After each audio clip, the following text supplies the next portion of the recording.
Hey guys, Gathering Magic back again. And first of all, I want to wish everyone a Happy New Year. I'm recording this on January 1st. And just kind of wanted to go over my $10 account, just how it's doing after, about a year and a half of play. Going to go over the cards, SPS, all that kind of good stuff. Let me go ahead and first let's claim these 8 bronze chests for just starting a new season.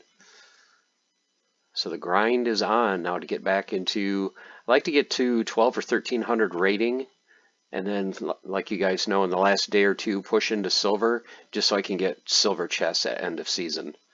Have my potions turned off. I don't want to waste my potions on bronze chests. I want to build those up so that I can use the potions on end of season on silver chest rather than bronze chest. So let's get started with these 8 chests. So starting with a coastal sentry. There's a potion, little SPS. So of course don't expect a whole lot in these chests. You know, any cards I get are great. Any summoners I get are fantastic. So very good start. So we got 4 cards out of 8 chests. So I'll make sure and mark that down. So these are cards that I've gotten simply out of bronze. These are not cards that I've gotten out of silver chests. So I've got a total of 831 cards so far out of 2,652 bronze chests, and we did get a fire summoner. So this is just my little way of keeping track of, like, the main reason I did this is I wanted to see if the drop rate was what they said it should be. Because it should be 1 card every 3 chests. So this should be 1/3 of this number, and it's a little bit under. So I'm still not at that 33% mark, but I'm getting decently close. Okay, so let's take a look at the account. So the account, currently I play in bronze 1. I can push a little bit into silver, but like I said, I like doing that right at the end of season just to get silver chests for end of season. If you look at my SPS, now the only SPS that I've earned is just playing in game ranked battles and also doing guild brawls. So I have never gotten like a huge amount of SPS in some chests. I know there's some players end of season they've gotten chests with multiple hundred, or if they're in a high enough league, 1,000, 2,000, 3,000 SPS. I think the most SPS I ever gotten, and I marked this a few days ago, I got just under 17, which was huge for me. I've never gotten 17 SPS in a chest before. But what I do get 17 SPS in is the guild brawls. So usually in our guild brawls, we'll get anywhere between, I think it's usually around 12 to 18 SPS at the end of each battle. So I just take that SPS, of course that automatically gets staked, and I'm just building up this account. So I've gotten just under, you can see, 1,400 SPS. A couple days ago I just started unstaking it because I want to take some of these funds and kind of grow the account. As you guys know, I'm not putting any outside money into the game. The only money I put into the game was to buy my $10 spellbook. When I did that, I think it was July of 2021, we were still getting DEC in reward chests, and I also had 3,000 credits when I first bought my spellbook. So what I would do is I would use the credits to rent cards, and then when I got DEC, I would use that DEC to buy cards. So eventually my credits ran out, and what my plan was to build up my account enough by the time my credits ran out where I didn't have to rent any more cards. Now, I still did have to rent for a little while, but I think right now I'm at the point where the only cards I rent in this game, I actually rent for Splinterforge, and I will show you what those cards are. So for Splinterforge, what I do, let's go over to the market. So here's what you can see right now. So just to recap, just under 1,400 SPS, 6 vouchers, almost exactly, and 1,800 DEC. Okay, so let's go to the market. So the cards that I rent for Splinterforge to help me earn, there's 3 cards that I rent. 3 cards that I rent are Yasik, rent him, Lily, rent that, and the other card that I rent is I rent Runemancer Kai for my tank. And I just started renting, I guess this is my 4th card, And this card is fantastic, as you guys probably know. Inevitable. Inevitable is huge in Splinterforge, having that immunity, so it's immune to affliction, and also triage is huge. So those are the 4 cards basically as the only expenditures that I have on this account. So that's the only cards that I rent, and that's solely for Splinterforge to help me win battles there, get Forge, and then reinvest it here into Splinterlands. Okay, so let's take a look at my account. So what do I own? So if you go to Peak Monsters, and you guys can check this out for yourself, my character or my account's name is Gedfer. So I'm looking at Gedfer's cards, and I'm looking at owned. So right now I own between $56 and $59 worth of cards, depending on if you use market prices or listing prices. 13,000 collection power, 5,200 production points. So for a $10 investment, been playing for almost 2.5 years. Got $56 worth of cards, a little bit of SPS, or DEC I should say. What was it? Close to $50 in SPS, plus lots of cards. So what cards do we have? We have, let's just start right at the beginning. So of course for Alpha, none. I don't own any Alpha. Would love to get Alpha, but been focusing on other things. First cards that I've gotten are Beta. So these are the Beta cards that I own. Probably the most expensive card by far was the Creeping Ooze. The reason I bought this card is, for one, I use it all the time. Just you can throw it in any deck. Only costs 1. Slowing the enemy is huge. Gold foil will give me that 10% bonus. This was just a card I figured I just had to have. Sea Monster was another card that is huge in lower levels in bronze. 1 BCX is all you need. Just some other cheap cards, Armor Smith for repair.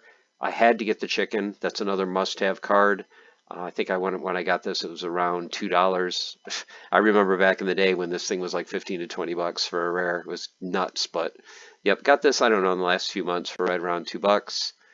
The Pirate Captain is a card that I used all the time when I first started this account. I would rent the gold foil alpha version because it would start at level 3. It would give me the 10% bonus for gold. It would give me the 10% bonus for being an alpha card. It was very cheap to rent. Only costs 3 mana, does 2 damage with snipe. This was one of my go-to cards, so don't have that card in gold foil, too expensive, but I do have it level 2, and it does exactly what I need it to do in bronze. Managed to get a beta summoner. One of the things that I love about beta summoners, I've talked about this before, is the fact for a bronze deck you only need 3 cards. So it's not like Untamed and it's not like Chaos Legion in the newer sets where you need to have 5 copies of a rare to get max bronze. You only need 3, so that is huge. That's another reason I love beta, is because you don't need as many cards to get them max for bronze. So I need to continue to work on filling out my beta cards for wild for my deck, but these are the cards that I've gotten so far. Mushroom Seer to me was another great card just for the silence. Green. You go up against green, you're going to go up against magic, so you're pretty much going to have the same cards as your opponent. If you can throw in a silence and knock all of his magic down 1, you usually win. You'll win about 80% of the time if you go up against green again. Wood Nymph, just for the heal. Little League, 1 damage. So these are the beta cards that I own. Untamed, a little bit more. Let's look at summoners. So I did pick up a few summoners. I don't have them leveled yet. I just have like a single copy of each. Just because I just needed them for certain rule sets. Bortus I wanted to get for the magic only, to knock down everybody's magic by 1. Same thing for ranged only. Wanted Contessa to knock everyone's range down 1. Pyre for the +1 speed only costs 3. I love using this with the cheese team of this, the Venari Marks Rat, and the Efreet Elder. So if you have 12 mana, you can throw that in, put the Marks Rat in the front. He dies, he buffs up the Elder, and then the Elder gets last stand. So that's always a fun little team to do. The Drake, great to have a dragon card in low levels, and then that +1 armor is huge. So those are the summoners that I have. Let's look at just units. Let it refresh. Okay, Undead Badger. Death is my favorite splinter, so these are a couple Untamed cards I picked up. Shield Bearer. This card I remember when it was $7, $8, $9, $10 per BCX. Now it's down to, I believe, $1. Let's look, what is it? Yep, just over $1. So another card that I thought was fantastic to pick up. Everyone knows about the Spy, great card, Living Lava. So you can see a lot of these are staple cards. A couple of them were ones I picked up just because they were cheap. You know, Nectar Queen, Nightmare, Grim Reaper just for the Affliction, Sandworm. So these are the untamed cards that I have. Chaos Legion pretty much have, I think, most of the commons at level 3. Got a few, not very many legendaries. I got the 3 legendary reward cards that you could get out of chests. Got this one, of course, Soulbound out of a chest, and then these 2. Lure of the Dark I purchased, and Fungus Fiend I got out of a Chaos pack. Epics you can see here. These are the epics that I own. Wave Brood, you know, kind of a must-have card from Chaos Legion. Forgotten One, Magi Necrosi, you know, so pretty much some of your standard Chaos cards here. And then for rares, the main thing I wanted to do was to get my summoners all to level 2, so that, you know, this is max bronze and I don't have to rent them anymore. Of course, back when I got them, they were a lot more expensive than they are now. I remember when Kelia was up to like $2 per copy when I was collecting them. But that's all right. So I've got them all level 2 now, and I actually have higher level of the Soulbound cards. So I'm pretty much set for summoners. So going forward, I may get some of the summoners from Rebellion, but for right now, that's not my focus. Right now, my focus is getting more creature cards, not summoners. What else can I go through? Rift Watchers. Haven't really picked up a whole lot of Rift Watchers. Cards are kind of expensive. I picked up a few here and there. I think I did buy 1 Rift Watcher pack. Saved up my DEC for quite a while. I actually got lucky. I think I got, yeah, well, if you see the 2s here, I bought one of these and then I got them in the pack. So got 1 extra copy, but yep, these 2 are probably 2 of the best rares in Rift Watchers, along with Tinderlock. So I've got a lot of the good rares. I need to pick up some more commons. Right now I only focused on Water and Death commons. Definitely need to get more of those. And Rebellion, I've only picked up a couple cards, not very many. I'm still evaluating the set, so probably will pick up a couple more cards here and there once I just learn a little bit about the cards and what they do. The ones I picked up right now is I love the Haunt for the 2 sneak damage for death. Picked this card up just because it was cheap and I wanted to test out Ambush. And then the Seeker, just with the dodge and the sneak and 2 damage right off the bat, and Little League, I thought that was a good pickup. Same thing with the Area Bandit. So those are the Rebellion cards. But yeah, so that's pretty much it, guys. So this is what I've been working on for the last, what, 2+ years? Oh, let me also go over, in case you're interested, the Gladiator cards. So for Gladiators, I only have 1 gold card. So the only gold card I have is a Chimney Wall Stop. All my other ones are level 3 or just like 1 copy away. So I need 1 more Berthal, 1 more Helmet, which I never use, 1 more Whistling Damon, 2 more Crash. So we're getting all these max bronze pretty much. For the rares, you know, if I get them level 2, that's pretty much good. Got level 2 Captain Katie, so I'm happy there. Epic, yes, I do have a Korra, even though I'm missing some of the other ones. I got the important one. And only have 1 legendary, and that's for Earth. So, but yeah, altogether, that's my collection. Like I said, you know, looking at $50 in DEC, a little over $50 in cards. So, going to continue to grow this account. Next step, like I said, is building up the summoners.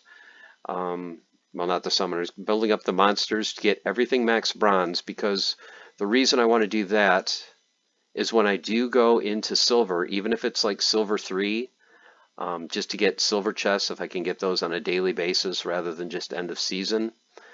If I can get everything to max bronze, if you look at leagues, when I'm fighting in silver, to get full earning requirements, I have to have level 3 commons, level 2 rares, level 2 epics.